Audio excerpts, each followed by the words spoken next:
are back. Welcome to another edition of the Sports War. And we are back. We got the full crew in the house. That is what it's all about. The Yankees, out of any team in the league, are the best equipped to handle a blow like this. I think there is a higher power at play here. He's due law of averages. That dude is the ultimate scrub. It's trash. Yeah. Every person you have in there is fucking trash. Next game, you're going to see a big performance. You can see it in the end of the game, and I'm just totally stoked and excited for this. And we are back. Welcome to another edition of the Sports Port. And once again, it is the Tony and Barnes show. How are you, sir? I've been stumbling a little bit. I know lately. it's tough, dude. I'm doing very well. You know, it's Friday. Thank God it is Friday. Pumped for the weekend. Pumped for the Mets. Pumped to be here, Brian. And I'm not trying to make excuses, but I think the reason why that happens to me sometimes, excessive saliva situation. I don't know if that ever happens to you. Oh yeah, of course. You know, sometimes you just get a little too much saliva. Sometimes it's like especially like if I find myself having like a Gatorade sometimes. Yeah. You have Gatorade and it really just like sort of deal, and then you can't speak very well. And you know what Matt would say to that? What? Drink water, dude. Drink water. No, honestly, I love water. Honestly. I know. No, Better water's than Gatorade. great. Not Matthew's water though. Yeah. I don't need any The salt or anything. It's like, oh gosh. Yeah, I'm good with just regular water. But obviously, you know, with the weekend upon us, a lot to discuss, Tony. So let's jump into the world of Major League Baseball. 2-2, he got him swinging. The back-to-back strikeouts for Robbie Ray. There's damage right there. Shohei, way, Cy-Yo, nada, where did that land? Stuck to Chapman, who leaps up and grabs it. Story spins and fires. Out at first. There it goes. See ya. Home run, Aaron Judge. All right, Tony. So Yankees off yesterday. Mets were in action. And I know you're going to be tight at me, but there's just one topic I just want to talk about with you. And I know we've kind of talked about it before, but I was texting with Matt about it yesterday and actually talking to my mom on the way here in the car, just randomly happened to bring it up. Garrett Cole. Like, we got to just talk about this for a second. So I was just saying to both of them, you know, I just remember closely watching, and some of it was against the Yankees, and other was just, you know, playoff games, regular season games. And I know there's so many different angles to look at this, but at the end of the day, Tony, in your eyes, and I know, like I said, it's a multitude of reasons, but that guy that was breaking records on the Astros, every single time you look up, it's double-digit strikeouts, it's 2 runs or less earned, it's 6 or 7 innings. Clearly, he has not been that guy with the Yankees. And if you had to say one reason at all, I know I could think of 3 or 4. What is the biggest reason? The biggest reason. I mean, I hate to say that this is maybe one of the biggest reasons. I know a lot of people joke about it, but I mean, you can't really, you know, I feel like push aside the fact that when the whole spider tack thing was kind of coming down and cracking down on a lot of pitchers, I mean, you know, I feel like Garrett Cole, obviously in the limelight a lot for being on the Yankees, for being such a good starting pitcher, and for what he did when he was, you know, at Houston, you know, I feel like suffered the most and was covered the most with that, just because, you know, I think it was his first outing when the whole spider tack thing came about. You know, Garrett Cole was getting popped on the mound, and, you know, people were kind of joking, oh, the spider tack. But in reality, I mean, I think he was one of these pitchers who were affected the most because of it. Yeah, no, and I'm not going to say, you know, he hasn't pitched worse since then, but I would say before any of that happened, not that he was pitching poorly, but to me, it still was not Houston Astro Garrett Cole. So do you think it's because of the New York market? I guess, and like I said, I know we've had the discussion before too, but just thinking back to the guys coming over, and I was just talking with Matt about this yesterday, no one's ERA is lower. So it's like, while I think the spider tack has some effect, do you think it's a big reason is because, you know, he gets this contract, the biggest in franchise history, and when you look at the Yankees pitching staff, you know, just from afar, and you look at the names on the roster, he by far is supposed to be, you know, the ace. It's not even a question. He has so much more skill than these guys. And you think that results in, you know, living up to the contract and living up to have to be that dominant in a big market like New York, and he was coming from Pittsburgh, from Houston, where you can't even compare it. Do you think that is a huge reason why we don't see Garrett Cole consistently having ERAs in the 2s and striking out 300 batters a season? I mean, the market change is obviously significant, but I mean, when you think about like Garrett Cole and like, maybe spots where he's felt pressure, I mean, he's been in the playoffs. He's been, handed the ball for starting in the playoffs, for kind of, having that pressure to be like, hey, like you're our guy right now. He was the guy for the Astros, basically. I mean, I feel like he should be kind of used to those high pressure situations. But I guess, yeah, maybe just because of the market, just because of the fans. I mean, Yankee fans are kind of a different breed. New York is a different, market in comparison to Houston for sure. So I guess that takes a toll on him. But I still think, a pitcher of his caliber, of his stature, he should be able to kind of, take the pressure with stride here. I feel like he's got to kind of, buck up and just kind of deal with it. I think he could, like I said, he's had those high pressure situations in Houston, maybe not from the fans, but just from the, the kind of the heaviness of what situation he was in terms of, the games he was pitching and what he was asked to do. And it came through for Houston. So, I think the stuff is there. I think he can kind of buck up. And I think if that is the issue, if just him dealing with the market is, or the fan base is the issue, I feel like that, isn't worst case scenario. And like I said, I know that I get very like nervous and concerned, but I'm just worried by the time that this contract is over, we're not going to get one season, one Cy Young season, one season where that ERA possibly is under 2. And when I think about Garrett Cole and the Yankees, only one start, and you think about it, this is what, his 3rd season with the Yankees? Mm-hmm. Only one start, that start against Houston, the complete game shutout, one hitter. That's the only time I saw Houston Astro Garrett Cole. What do you think it's going to take to get back to that?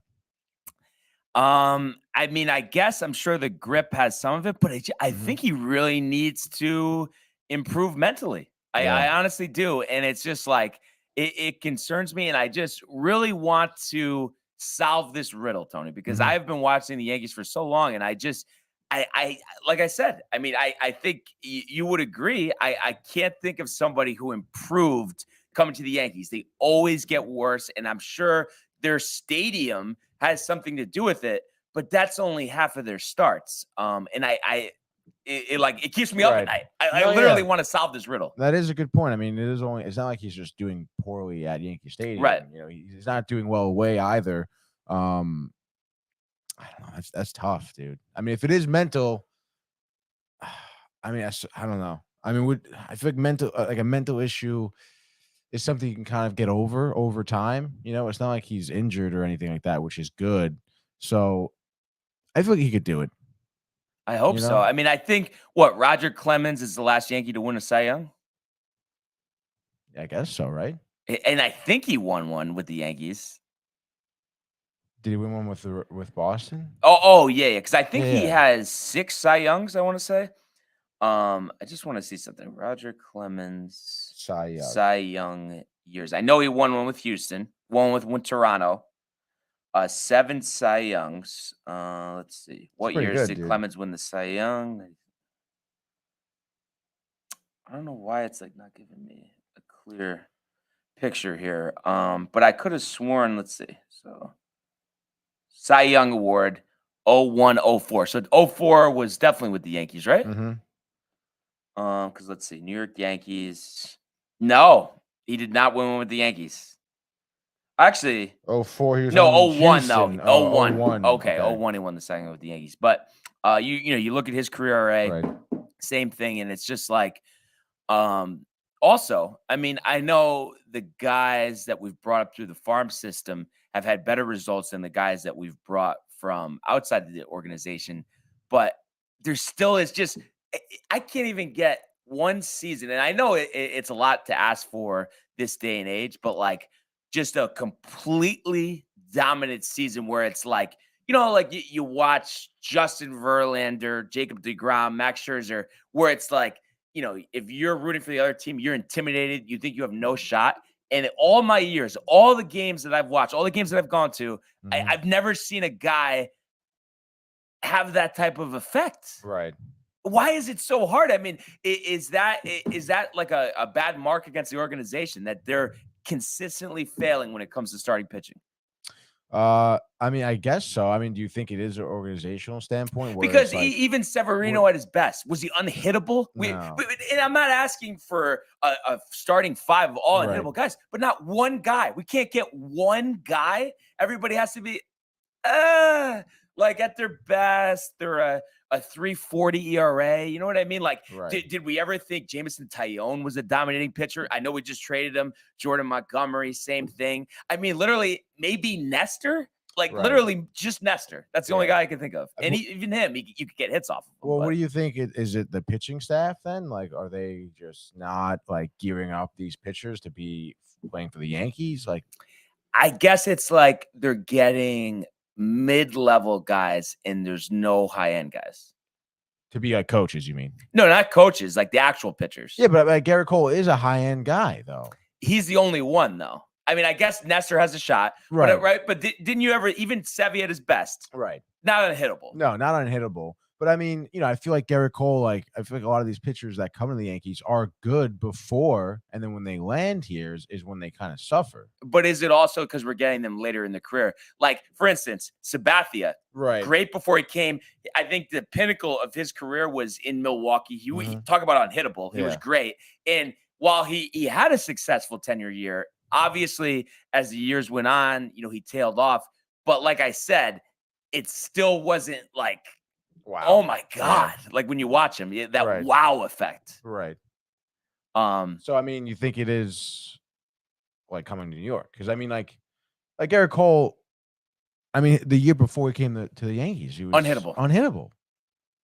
But I mean, other than the Houston Astros start, did anything come to mind? I mean, not really. The clunker in Fenway. Yeah. You know, he, even though against the Rays in that pivotal Game 5, I mean, he pitched well, but he gave up the home run to Ji-Man Choi. It's just like, I mean, honestly, though, you think I'm being a complainer, or I have a point not here? at all. I mean, you're paying this guy a lot of money to be your ace, and he is wildly underwhelmed. I feel like the Yankee fan base here. So. And it's just, listen, I know anything could happen, but I just, like I said, I'm going to be shocked if for the duration of this contract, if he has one season with an ERA under 3. And I think when you give a guy $324 million, you could expect one season like that. Oh, yeah. That's all.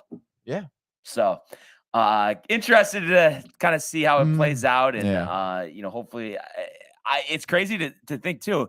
I actually have more confidence in Nestor in the postseason coming up, even though he's never pitched there. I see him being a legend. I see him being Andy Pettit. But so like, how did Nestor become so good? Like, I understand he worked a lot in the offseason, playing some international ball, but I mean, you know, this guy was cut from the Yankees before. Was he with Baltimore after that? He was with Seattle. Seattle? I think he was with Baltimore before he came to the Yankees. And it's like now he lands back to the Yankees, and he's, you know, absolutely lights out, I feel, for the most part. So it's like, what are the Yankees doing right with him?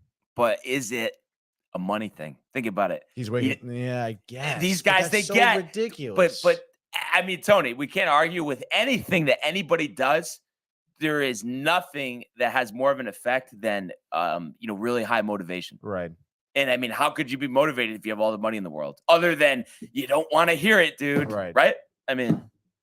So, I mean, what do you want? Put stipulations in Cole's contract that says, you know, if you have over a 3 ERA, you're going to lose $10 million.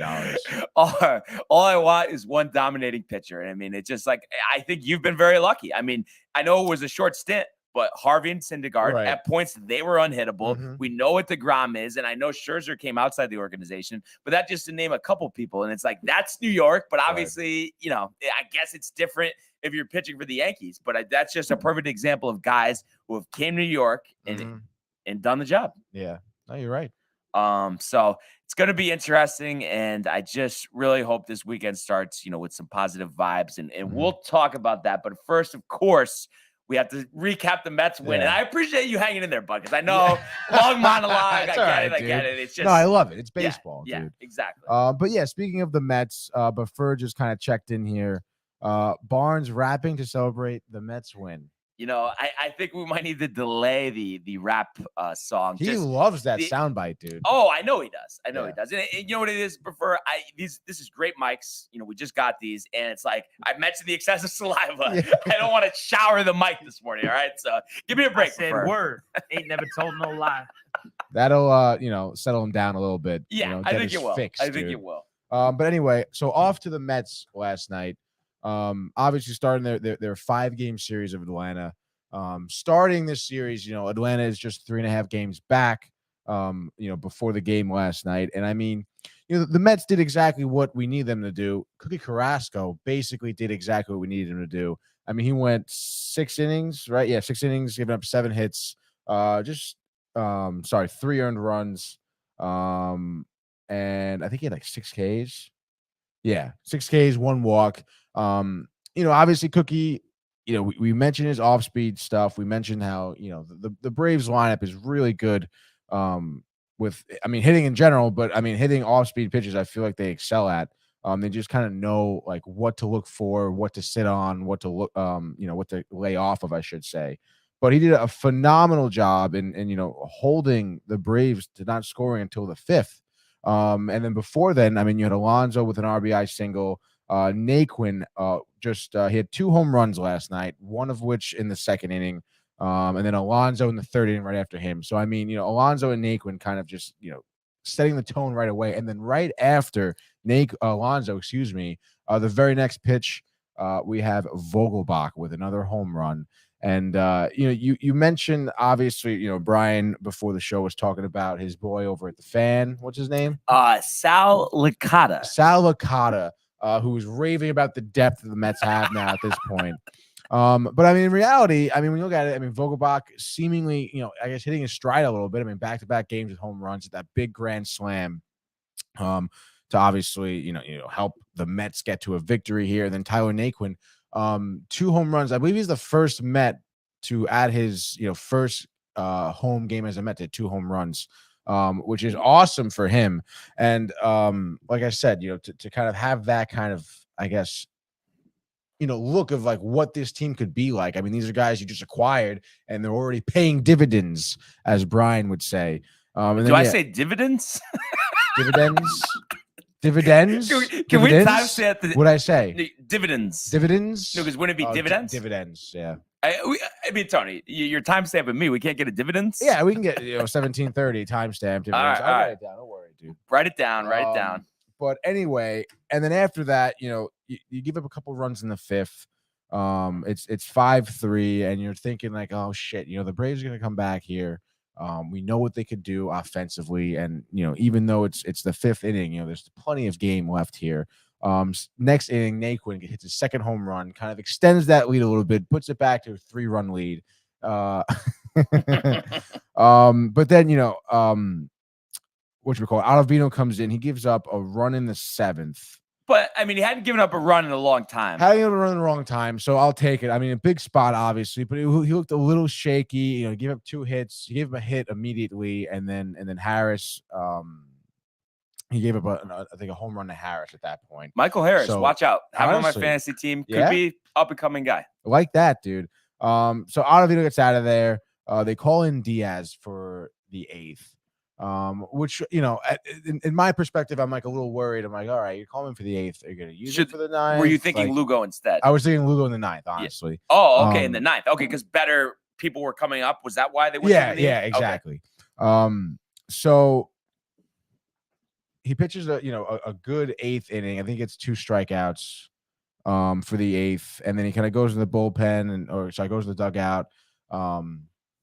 You're thinking, 9th inning coming up. I guess Lugo wasn't warming up yet, so I guess they were kind of, thinking of putting Diaz out there in the 9th. And apparently they asked him. He said, "Yeah, I feel good. Put me out there."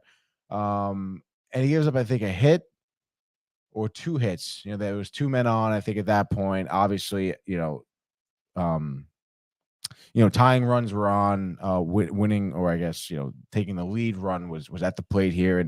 And Diaz, struggled a little bit with his slider in terms of location, but gets another strikeout.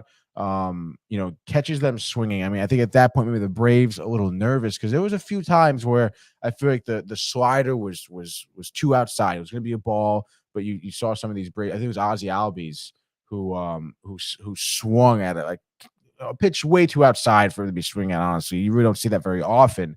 But then he kind of hits him with the high cheese too, gets the strikeout, and then to end the game, I mean, I forget who it was, but it was a check swing. They hit the ball. The ball was in play. Diaz jogs over to it, takes the first by himself, and gets that 6-out save, something he hasn't been asked to do. I feel like I don't know about his entire career, but definitely not in recent history with the Mets. Because it was a big deal him getting a 4-out save against the Yankees. Yeah, exactly. So I mean, and to see Diaz come in here, close out the 8th and the 9th, I mean, that really, I think, kind of solidifies how dominant he's going to be for the rest of the season at this point, because he threw, I think, 30 pitches.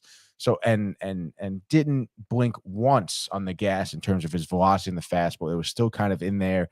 He did rely predominantly on the slider, which, I mean, his slider is nasty anyway. But then, to kind of put players down with a fastball, one-on-one. I mean, it's unfair almost at that point.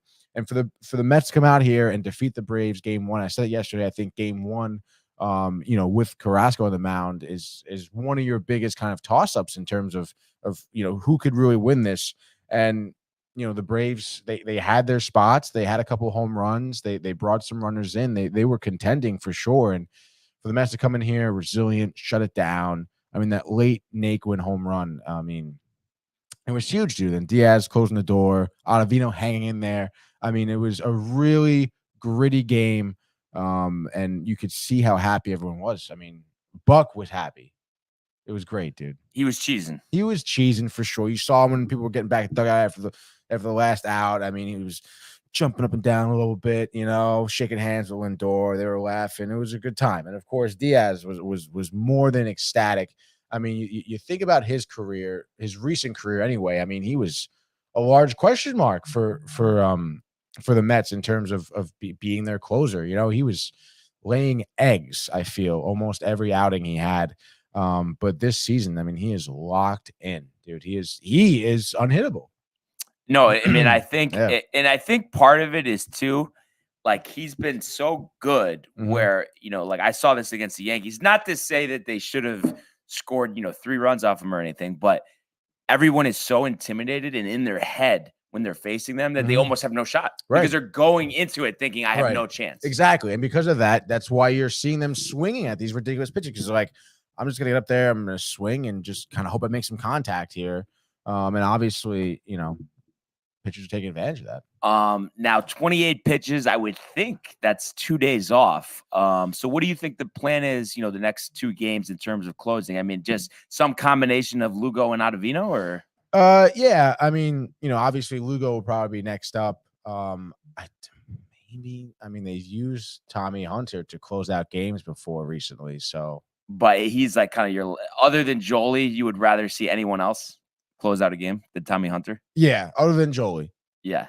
Yeah. And I don't know about Givens yet, honestly, because I mean, I think he'll be all right. I think he'll be fine too. That was a tough first outing for him, I suppose, but I mean, it's still not a fucking good look. Like, but it's crazy how much like momentum could change with one outing. So let's say next outing, clean inning, 10 pitches, strikes out the side, or if he pitches an inning, gives up 3 runs, then it's like, oh my God, yeah, like we can't go to him. We don't trust him. Then he starts getting in his head. I mean, baseball, I think, is just a very mental game. Yeah, I think so. But I think with Givens, like I mentioned before, Buck has a relationship with him already. And you saw him when he took him out, his last game. I mean, Buck was more than supportive. He was like, all right, man, like that's just good job. Don't worry about it. Shake it off. Give me the ball. Get out of here.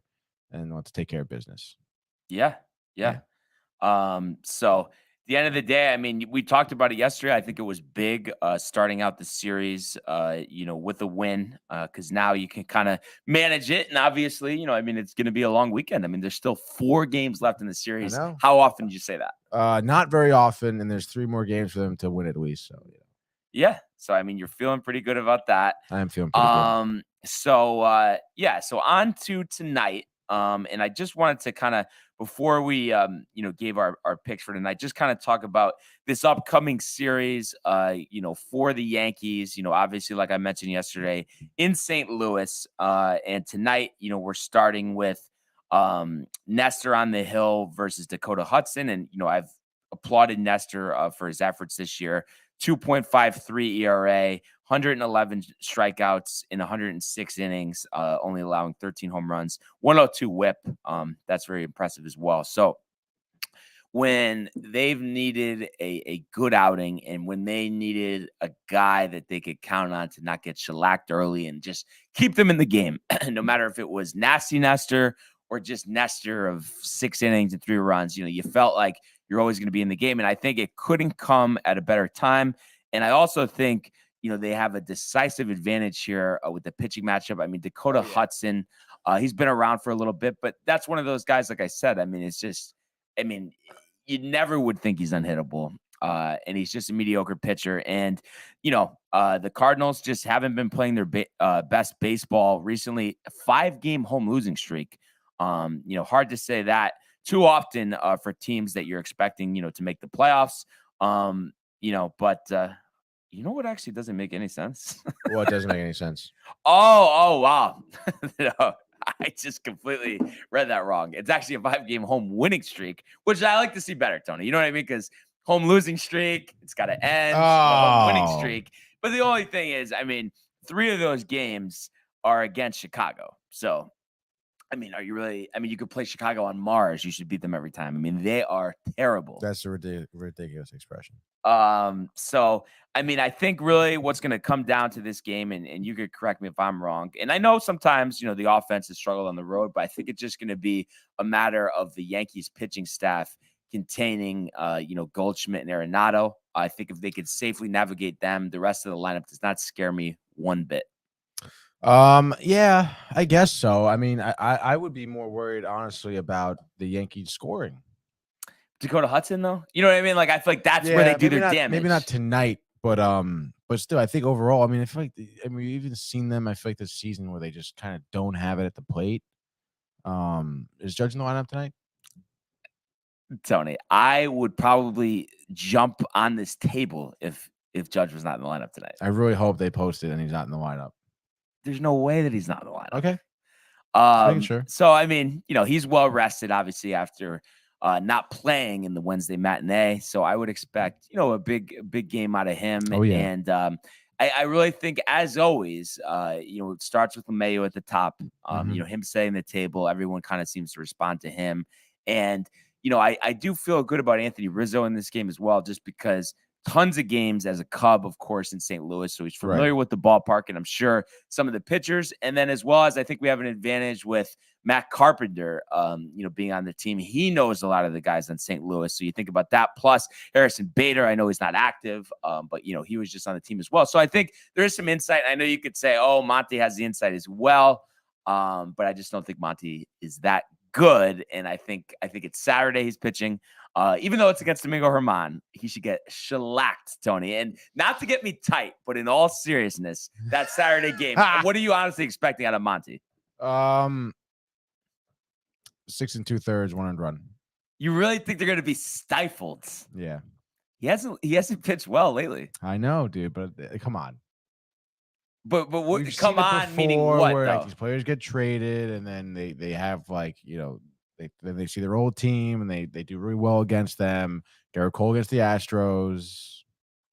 But so you're saying, like, hypothetically, let's say the Yankees were playing the Dodgers tomorrow. You're telling me Joey Gallo would hit 2 home runs? It's possible. That obviously is a little bit more like extreme, but come on.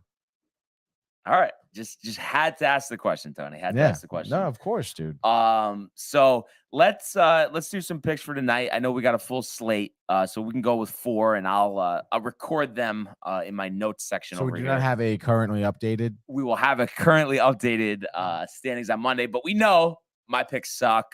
Tony's gonna get me by 10, 15 games by the time this thing is said and done.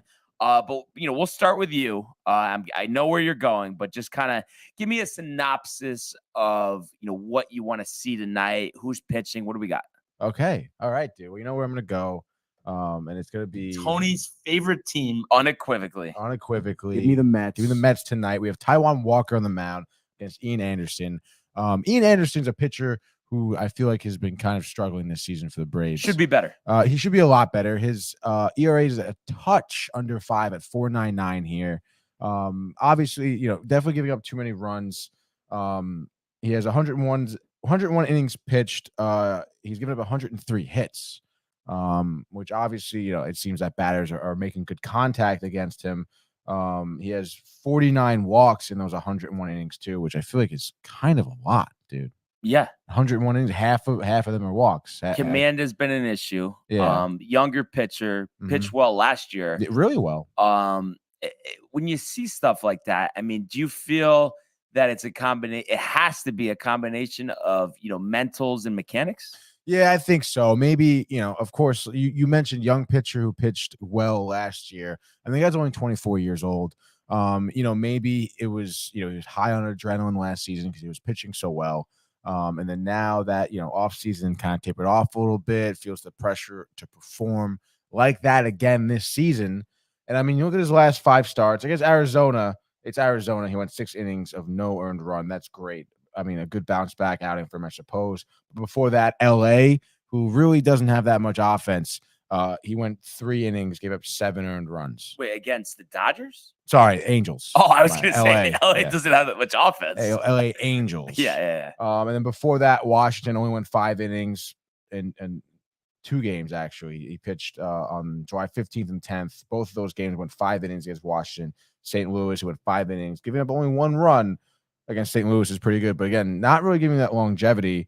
And I mean, yesterday, the Braves went into their bullpen as well after Wright. So it's like, how much do they really have coming out of their bullpen right now? Probably not a lot. They're going to try and rely on Anderson to kind of go maybe a little bit longer. And I think that's where he's going to really suffer when he gets to those high pitch counts, maybe gets a little tired, gives up a few dingers. On the other side of things, Taijuan Walker with a 2.79 ERA, 9.2 in the season. I mean, he's been not lights out, I would say, but he's been really good, especially in his last few starts. He I feel like, he gives a lot of 6 innings, 3 earned runs. His most recent start against Miami was 5 2/3, where he gave up 3 earned runs. He was pitching really well until that 6th inning.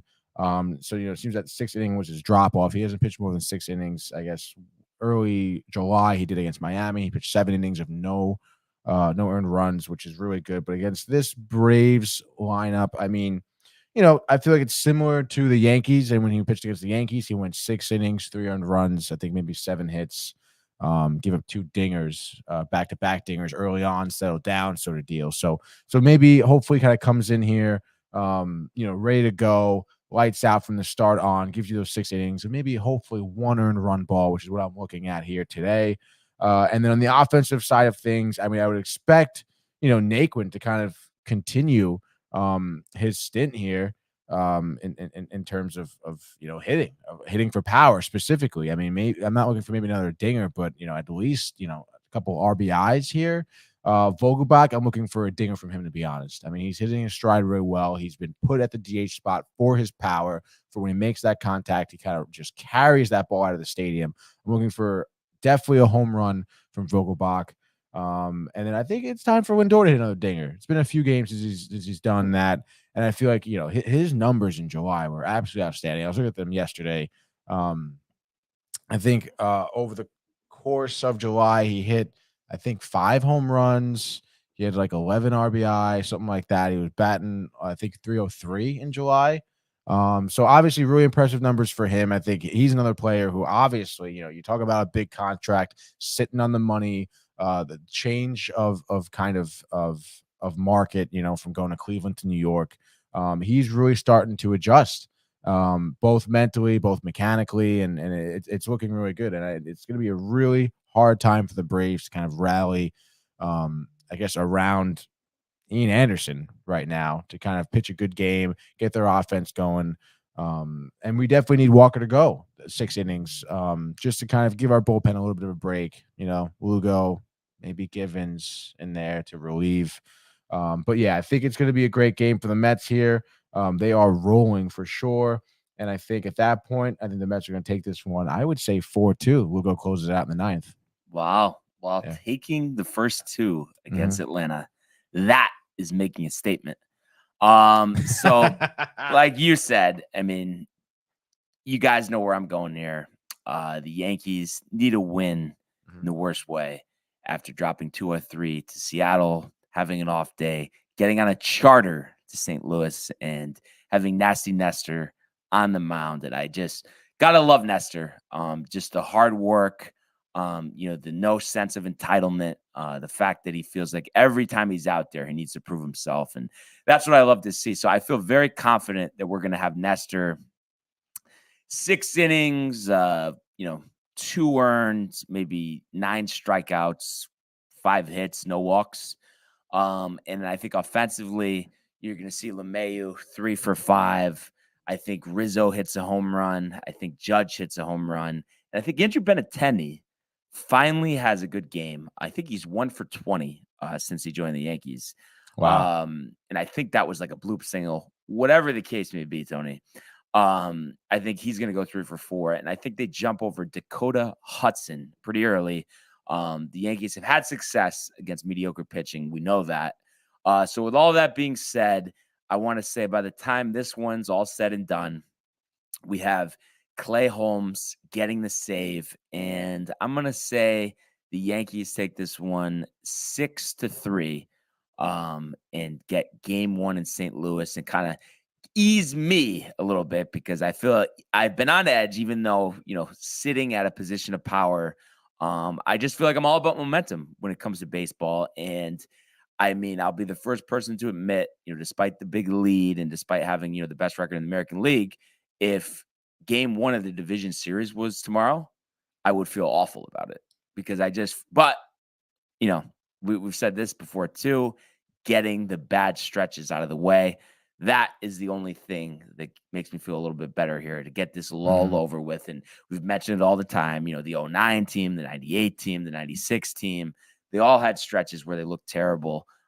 So I think this is just one of them. And I think we're finally going to see something sustainable, Tony. I mean, it's been, I want to say, about a month and a half since we've had a stretch where we could say, okay, the Yankees have won 12 out of 15. Right. It's been win, loss, loss, win, loss. Like, it's never just, a nice stretch. All the time in the beginning of the season, we were saying, oh my God, I mean, they don't lose a game. And I just feel like getting a little type of run, and I thought it would have been in Kansas City, against Kansas City. I mean, when they won those first 3 games, of course, couldn't close it out. But I think the Cards are kind of trending in the wrong direction. I'm kind of thinking they might not make the playoffs. Really? I think the Phillies might get them. Phillies, dude? Speaking of the Phillies, I have to ask you about this. My guy, Didi Gregorius. DFA'd out. Gone. DFA'd out. I'm imagining no one's going to claim him, be a free agent. Would it hurt to assign him to Scranton Wilkes-Barre? Oh, no, it wouldn't hurt. But I mean, on Twitter, they were playing the Didi playoff home runs. The nostalgia that is Didi Gregorius, Tony. All I'm saying is, I know it sounds crazy, and I know he struggled with defense, but I really would like to see him kind of get a couple starts over IKF, because I like what he does. The left-handed bat, get out of the energy, Tony. No, the energy. dude. You're telling me he doesn't have good energy? Sure, but come on. You really? I feel like you're questioning if he can hit like 200. Yeah, dude. I mean, he really wasn't doing well with the Phillies. I think we would see it, but you know what I'm saying? Like, retool the swing in AAA. I mean, we've seen what Matt Carpenter's been able to do. I mean, crazier things have happened before. And Didi's not 37. I mean, he's got to be what, 32, 33? Right. All right, so do it. Scranton Wilkes-Barre. Scranton. No harm in that, dude. Tell me that he wouldn't light it up in Scranton. I don't know, lighting it up. But actually, he probably wouldn't be able to play because they have Tyler Wade and Peraza. So, Yeah, but I mean, they can move guys around. Obviously, Wade could play anywhere. Right. But we haven't seen him go near a major league roster in a while. Do you think we'll see him come up? But for what though?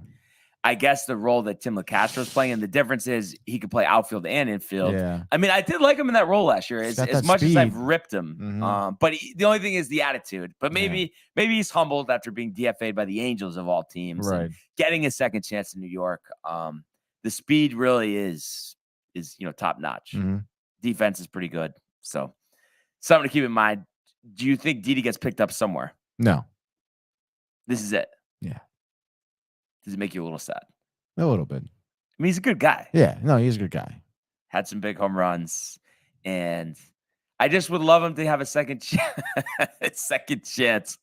at his Yankee tenure, because I feel like, I don't know, without a little more, I kind of feel like those moments could potentially be easily forgotten, because they were great. And Matthew was with me, Vinny's backyard, Fairfield Ave, Bridgeport, for the home run. Vinny's backyard. First inning, 3-run homer. You never been there? What's Vinny's backyard? Right on like the border of Bridgeport and Fairfield on Fairfield Ave. Really? As the legend Manny says hello. But literally, Tony, bar packed. Let's go Yankees chance. It felt like we were at the stadium, full surround sound. Oh, that's They nice. go down 3 runs in the first inning. They have to pull Severino after, I think, getting 1 out, if even that. And then Didi comes up to the plate, 3-run homer to right field. I know you remember the moment. I do. Vividly. I don't know where I was at the time. I think I was home. You had to have been watching the game. Yeah, I definitely was. I think I was home watching it. But that's what I mean, yeah, dude, come on. But even if you really think I'm being that ridiculous? Yeah, a little bit, I think. I know you love these type of questions. Better chance if they came back to the Yankees to have some level of success, him or Betances. Oh my gosh. Betances stays healthy? Yeah. Betances. Wow. So really, really down on Mr. Gregorius. Yeah. Come on, Betances is your guy, though. Aren't you excited about that? Yeah. I guess it just, you know what? Because the postseason, as you've seen, runs are so hard to come by. So yeah. I have a guy that I know can give me one when I need one. Sign up for it every day of the week. I don't know if he can give it to you if you need it, though. Did you see him like this year when he was playing on Philadelphia against the Mets? Like, yeah, and like literally looked like completely washed. I mean, in the infield, okay. Yeah, but I mean, at the plate, dude, no bat speed. Yeah, it was a guaranteed out. Wow, sad. It really is sad. Really is. Yeah. So that's what Yankees opening it right in St. Louis. Yeah. What's your second pick? All right. We were talking about LA. I'm going to go with the Dodgers. I feel like, the pitching matchup, Tony Gonsolin on the mound for the Dodgers. We know how good he is. Only 1 loss in the season against Sean Manaea, who, struggled a little bit, some bright spots, some not so bright spots. But I mean, I feel like at this point, San Diego, the Padres just got beat by the Rockies last night. I believe the Padres were your pick last night. Were they one of your picks last night? I think they were, yeah. I think they were too. They lost to the Rockies. I think at this point, maybe some of the juice of holy shit Soto and Drury is kind of, settled down a little bit. I mean, I'm not going to knock them. Obviously, they're still great players, but I think now, they struggled. I think they lost like 6-1 or something. I guess Salicata was right. 7-3. They can't score 10 runs every game. Yeah, they're not going to. They only scored 3 runs last night. And I think against the Tony Gonsolin, against a Dodgers team, I think they're going to put a lot of pressure on them. They're going to be in their faces from the get-go. And I think because of that, I feel like they're going to hesitate a little bit and kind of, bow down here to the Dodgers, which I feel like obviously at this point, with their new acquisitions, this is going to be the first big test for the Padres to see really what they could do against a good team. But I think right now, it's still pretty fresh that Soto and Drury have just gotten, and even Hader just gotten to the Padres. So I'll give it to the Dodgers here now tonight. Gonsolin pretty lights out. He's pitched around batters like Soto before this season. We've seen him do it really well. So I would say give me the Dodgers here in a tight one. Dodgers win 3-1. I'd say. All right, I like it. So let's see here for my second pick. It's too easy to take them, but I just have to. Gonna go with the Mariners. Robbie Ray versus Patrick Sandoval, who I guess for Angels pitching standards has actually pitched pretty well this year. 3-7, 3.61. But the Angels without Trout, 44-61 right now. Phil Nevin, not exactly lighting the world on fire in his managerial debut. I don't think so. But I guess you could say it's still better than having him as the third base coach, sending Gary Sanchez home at Fenway Park.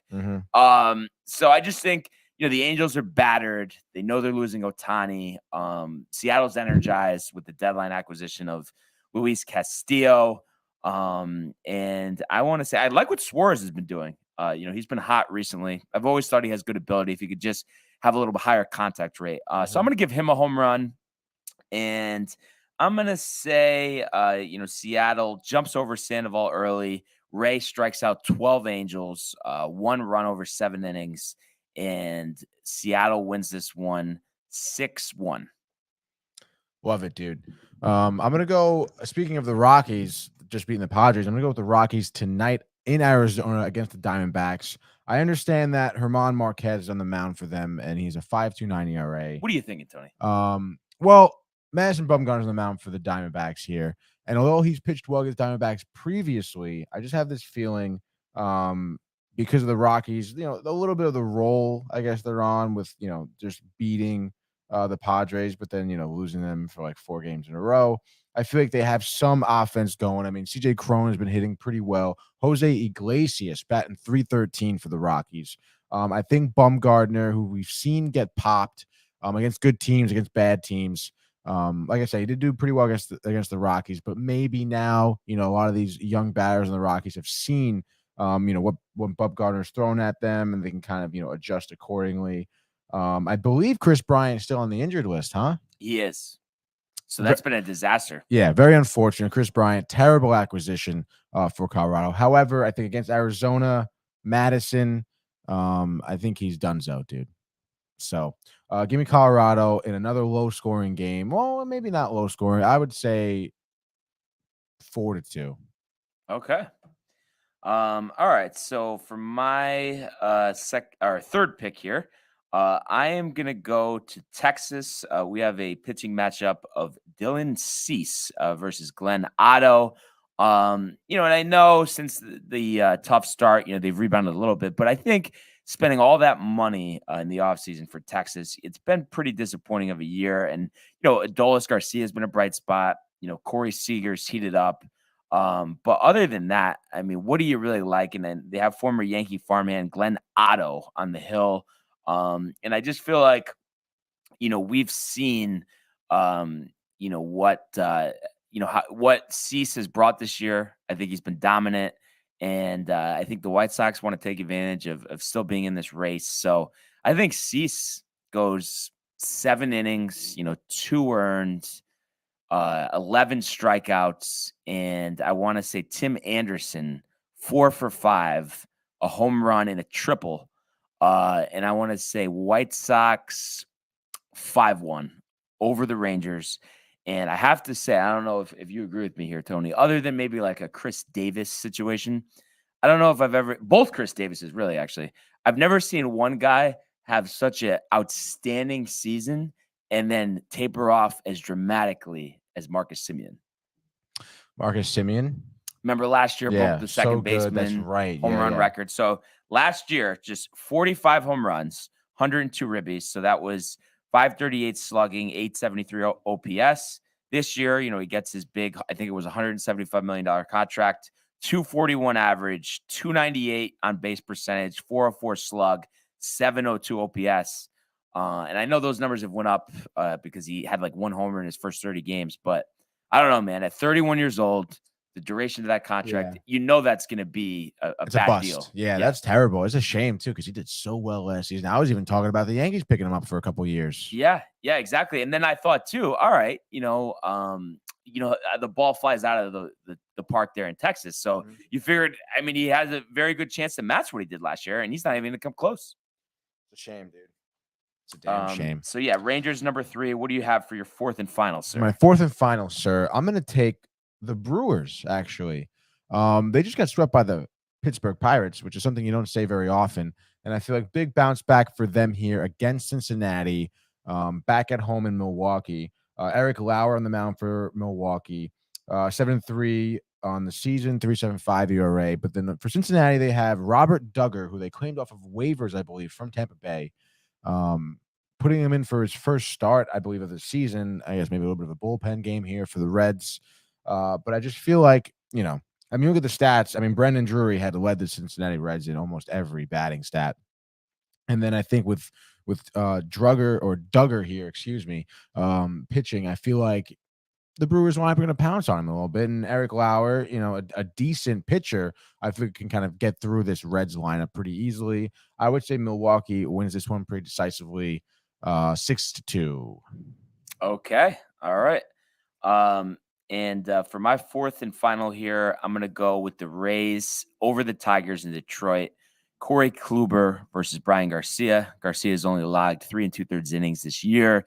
Kluber, 7-6, 403, 105 innings pitched this year. I think he's pitched pretty well. Obviously, a shell of the Corey Kluber we saw on Cleveland, but I think he's solid. He gives you a chance when he goes out there. So I think he'll maybe go, 6 innings, 2 earned, 5 strikeouts, 4 hits, maybe 2 walks, picking up the W. Or Rosarena has been hitting better of late. So I like, him to go deep, and I want to say Rays here over the Tigers, 3-2. All right, dude, 3-2. Yeah. So what do you think about Kluber? I mean, it just is kind of a 3-4 starter. Yeah, maybe. Really? Like, you think he would get shellacked in the postseason? Yeah, definitely. I don't trust him. Last outing, 6 innings, 4 earned, 10 strikeouts though. So yeah, I guess who? Cleveland's revenge spot. Interesting. Yeah, we've seen it time and time again, and then afterwards, kaputs. How about I looked this up? Dylan Betances. They've put him in rookie ball as an opener, and overall in the minors, he's pitched in 18 games, 16 innings, and he's given up 15 earned runs, 11 strikeouts. So still working out the kinks. I'm just saying, Tony, I think we're going to say the ultimate comeback story. Betances will make the Dodgers postseason roster. I don't know, man. What would you say the betting odds should be on that? Gosh, dude. Plus 10,000. I mean, throw a couple shekels up there. Dude. That would be nice. Imagine just put $100 down there. I'm just saying, I still believe in him, Tony. That's all I'm saying. But other than that, I just wanted to give everybody a quick leaderboard update. Wyndham Championship. Oh boy. Sedgefield Country Club, Greensboro, North Carolina. And right now, we have 2 guys tied for the lead in Brandon Wu. And how ridiculous is this? The 2 guys tied for the lead, Brandon Wu and John Hu. No way.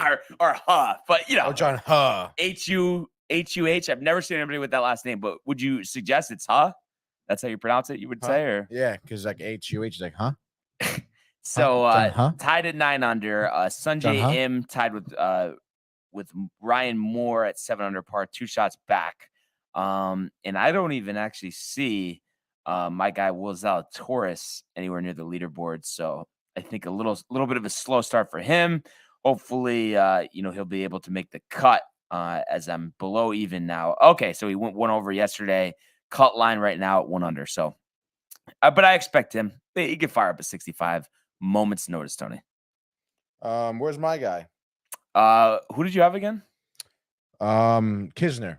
Okay, Kisner. We gotta look this up real quick. That's never good. I think he's probably like 10 over. No way. 3 over. So struggling. Gosh, damn. 2 guys, big field. Of course, both of them are over par. Yeah. What are we gonna do? Just kind of curious. Last thing here. We got obviously the weekend. The Mets have 4 games. The Yankees have 3, of course. I want to give my Mets prediction, but I want you to go first. Yankees, St. Louis. How does the weekend go in terms of wins and losses? Okay. So between today, Saturday, and Sunday, 3 games, right? They can go 2 for 3. Where is Monty's the loss? Yeah. And Herman, does he get out of the second? No. Chased. Well, maybe 2 2/3. Okay. All right. Let's see. So the Mets, 4 games left. I think they split them. Honestly, they split them, and they win 3 out of 5 games. I mean, I think that's pretty good against a team that's right with you. And at least you're not losing any ground. You're only gaining. So yeah, and the doubleheader is a little tough too on Saturday. I think it's tomorrow. Are they gonna have to bring up someone for the minors to fill one of those spots, or I guess, or Peterson maybe? Yeah, probably Trevor Williams. How do you feel about them in the bullpen now? Do you think they're gonna stay there, or do you think they might need to give them some starts on the stretch? No, I think they're gonna have to stay there at this point. Yeah. Who do you feel better about out of the pen? Trevor. Wow. Yeah. Trevor Williams. Peterson needs time to adjust to get out of the pen. Yeah. Right now, I would say Trevor Williams, and he's been good. The last few starts he has was decent. Yeah. Yeah. So kind of interesting, and I mean, I think with some of the question marks in the pen, I mean, he could potentially play a big role. Yeah, I think so too, dude. But let's see. So other than that, I know we have a big comment. Oh, we have a comment here from Prefer. Your thoughts on Brittany Griner since the 9 years? Tony, you go. I mean, personally, I think she's kind of an idiot for the whole situation, really. I also think that sucks. Obviously, who the hell wants to be in a Russian prison for 9 years? And I feel very sorry for her. But I mean, I don't know what to do. Like, what do you want me to do? Do you want to go get her? Like, I guess supposedly we might be trading an arms dealer for her. I'm like, I don't know about this one, man. I mean, I think it's very sketchy. And I feel like that's a bad trade. Am I wrong? No, but I guess they're talking about bringing over a spy back with her as well. That's been over there for maybe 6 years. Oh, that's right. Yeah, this Paul guy. Yeah. The poor guy has been over there for years. And espionage. Now, which who the hell knows what he did? Probably whatever. So yeah, that's pretty tough. But I'm sure that it'll all work itself out. But do you think it's gonna end up being the trade? Probably. I mean, what else are they gonna do? Not do anything, I guess. I mean, because think about it. This guy's been over there for 6 years. I mean, right? They didn't do anything for him. Yeah.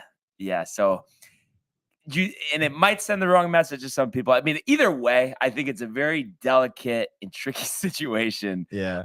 Free Britney. Barnes, let's go Southcliffe. I'm not sure if we can quite get there today. But I honestly, Tony, I mean, hard to really taper off too much from what you said regarding the situation, because I mean, we know, just if we're talking about just the fairness of a situation, I mean, 9 years, it was like, what is she commit vehicular manslaughter? You know what I mean? Vehicular manslaughter. But that's what, you know what I mean? That's what you think of with a sentence like that. Right. As opposed to just hashish oil.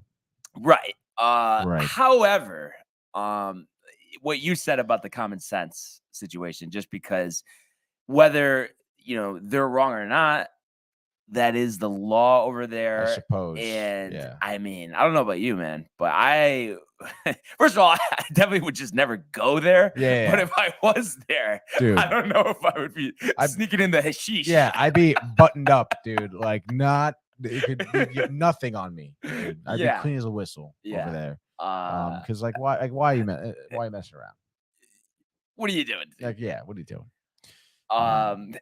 I hate to ask you this question, but you get riled for this stuff. So more chance of the deal going through or chances making his way to the majors? I would have to say the deal going through, Barnes. God damn, man. You can't just support my former Yankees. I mean, Betances is part of the Mets family.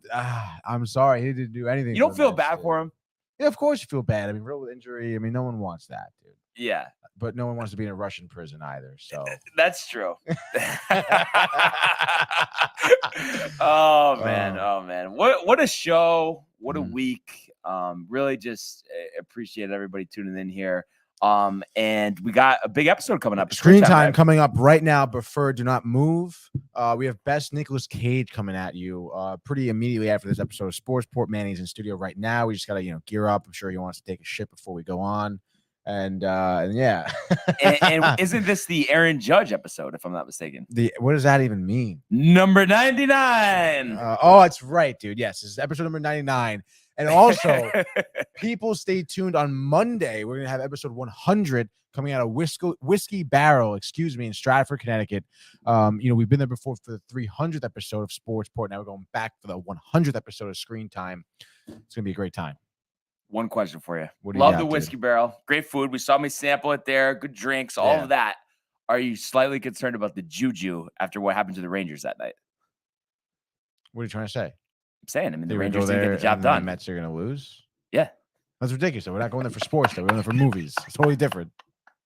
I'm just saying. I mean, you seem like a superstitious guy. No, I mean, not concerned at all. So would you ever go there for another playoff game? No matter if it's Mets, Rangers? Yes. You would feel confident. Yeah, I'm not going to blacklist a Whiskey Barrel because the Rangers lost that night. I'm trying to think. Do you remember what game of the series that was? Was it game 2? Yeah, I think I want to so. say it was game 2. I know it's too late for this type of comment, Tony, but it should have been able to find a way. Yeah, I know, Brian. More disappointing, that or the Mets in 2015? Oh, Mets in 2015. Wow. Yeah. Wow. You must have been with Daniel Murphy. I mean, you must have flipped out when you signed with the Nationals. Yeah, basically. And it was just, I mean, I guess, the Royals, I mean, it was their time, I suppose. But I mean, geez, dude. And then Terry. It's funny, Terry. Yeah. Do you think Terry kind of went after Harvey because he kind of screwed him that game?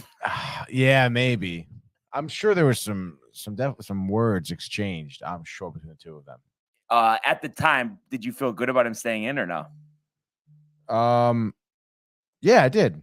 Actually, I did. I think we have a caller here. Wow. Good morning, Renee. You're on the sports board. What do you want to talk about? I don't think it was.